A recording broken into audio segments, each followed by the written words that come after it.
আজকে অবস্থা আশা করি সবাই ভালো আছেন, আমিও ভালো আছি। আজকে একটা নতুন ভিডিও নিয়ে চলে আসছি। আজকে যে বাজারে গেছিলাম, কী কী বাজার করছি সেটা আজকে আপনাদের সাথে শেয়ার করি। যে দেখেন গরুর মাংস নিয়ে আসছি প্রায় 1 কেজির উপরে। এতে দেখেন মাছ কাটাকাটি করা শুরু করছিলাম, পরে ভাবলাম যে আমি তো কালকে বলছিলাম বাজার করবো, তাহলে ভিডিওটা একটু করে নিই। তাহলে তখন মাছ কাটা বাদ দিয়ে একটু ভিডিও করে নিচ্ছি। যে দেখেন এটা হলো পাঙ্গাস মাছ, জানেন সবাই তো জানেন আমি পাঙ্গাল লাভার, আমি পাঙ্গাস মাছ অনেক পছন্দ করি, সেজন্য আমি প্রতিবার বাজার করতে গেলে একটা করে পাঙ্গাস মাছ আনি।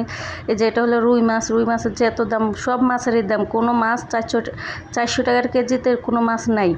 যে কাকু মাছ আনছি, ওই যেটা কাটা দেখতেছেন এটা হলো মিরকা মাছ, বড় একটা মিরকা মাছ দেখে নিয়ে আসছি। ক্যামেরাতে জানি না কতটা বড় দেখা যাইতেছে, তারপর আমি দেখানোর চেষ্টা করতেছি।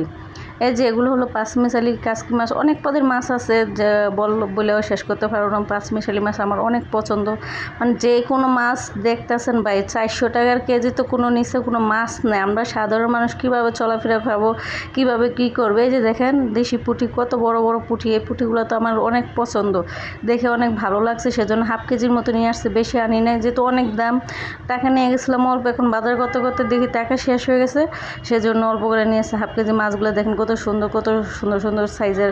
বিকালে গেছি বাজারে, তারপরে সবগুলো তাজা তাজা মাছ। এই যে এই মাছটার নাম আমি জানি না সঠিক, যদি আপনারা কেউ জেনে থাকেন অবশ্যই আমাকে বলবেন কমেন্টস করে।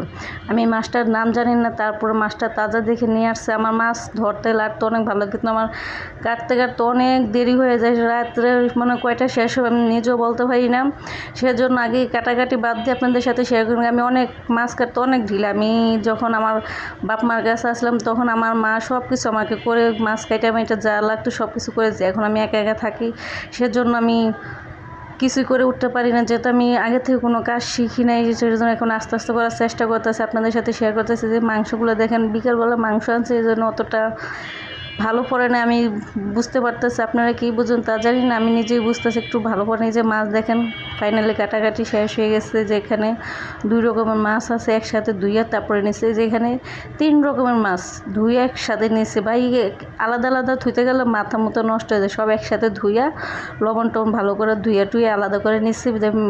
ফ্লোর এখনও পরিষ্কার করি না, যেহেতু আমার একটা রুমের মধ্যে সব কিছু করতে হয়, সেজন্য নোংরা হয়ে রয়েছে। আপনি যখন কাটাকাটি শেষ হবে অবশ্যই আপনাদের সাথে শেয়ার করব। যে দেখেন আমার তো কত সুন্দর পরিষ্কার হয়েছে। যে এখন দেখেন পাঙ্গাস মাছটা কেটে নিয়েছি অফ ক্যামেরায়, নিয়ে এখন ধুই আপনাদেরকে দেখাইতেছি। পাঙ্গাস মাছ তো জানেনই সবাই, আমি পাঙ্গাস মাছের লাভার, আমার পাঙ্গাস মাছ অনেক পছন্দ। যখন একটা বাজার করি তখন একটা না একটা পাঙ্গাস মাছ কিনবো। যে পাঙ্গাস মাছের ফুল, তারপরে একটা বালিশের মতো হয়, তারপরে পাঙ্গাস মাছের একটা কলিজা থাকে, এটা তো আমার অনেক পছন্দ, আমি খেতে অনেক ভালোবাসি। তো বাজার করা কাটতে কাটতে আমার অনেক খিদা লেগেছে, বাজারে গেছিলাম, এই যে চিকেন তান্দুরি নিয়ে আসছি। বাজারে গেলে আমার চিকেন তান্দুরিটা অনেক পছন্দ হয়, গরম গরম আনছি কিন্তু খাইতে পারি না। যেহেতু ভাবলাম যে আগে মাছগুলো কাটে নেই, ছোটো মাছ তো ফ্রিজে থুয়ে দিচ্ছি, যেগুলো কাটার এখন সময় নেই, কালকে আস্তে আস্তে বসে বসে কাটবো। এখন যেহেতু রাত হয়ে যাইতেছে, আমার আবার রান্না বাড়া আছে, সারাদিন অনেক কাজ করছি।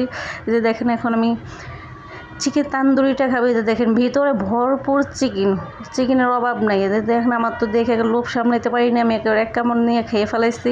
আমার কাছে চিকেন তান্দুরি অনেক ভালো লাগে, জানি না কার কেমন লাগে, আমার কাছে অনেক ভালো লাগে। যে দেখেন চিকেনের অভাব নাই ভাই। ওই যে একটা সস দেখতেছেন, এটা টক সসটা তো দিয়ে খেতে আরও অসাধারণ লাগতেছে। যেহেতু আমি নিজে ক্যামেরাম্যান, নিজেই সব কিছু করি, সেজন্য আমি নিজেকে ভালো করে স্পষ্টভাবে দেখাইতে পারি না। একটু ভিডিওর আড়ালে দেখাতে যায় অন্ধকার চলে আসে, সেজন্য নিজেকে একটু ভালো করে দেখাতে পারি। যেহেতু আমার ক্যামেরা নিজে করি, নিজের এডিট নিজে করি, আর রাস্তার সাইডে আমার বাসায়, সেজন্য আমি একটু ভয়েস দিতে গেলে, এডিট করতে গেলে আমার গাড়ি ঘোড়ার অনেক শব্দ চলে আসে। আপনারা আশা করি আমাকে ক্ষমা দৃষ্টিতে দেখবেন, যেহেতু যাদের রাস্তার সাইডে বাসা তারাই অবশ্যই বুঝবেন। তো আমার খাবারটা দেখে কার খেতে মন চাইতেছে অবশ্যই কমেন্টস করে বলেন। যদি কেউ কোনো জিভে চলে আসে পেট খারাপ হয়, তাতে আমার কোনো দায়ভার নাই। সবাই আজকের জন্য আজকে এই কথা বলতে গেলে না আমরা চলে যেতে, আজকে আর কি বলবো, কিছু বলার নেই। পরবর্তী ভিডিও আবার নিয়ে চলে আসবো। আল্লাহ হাফেজ।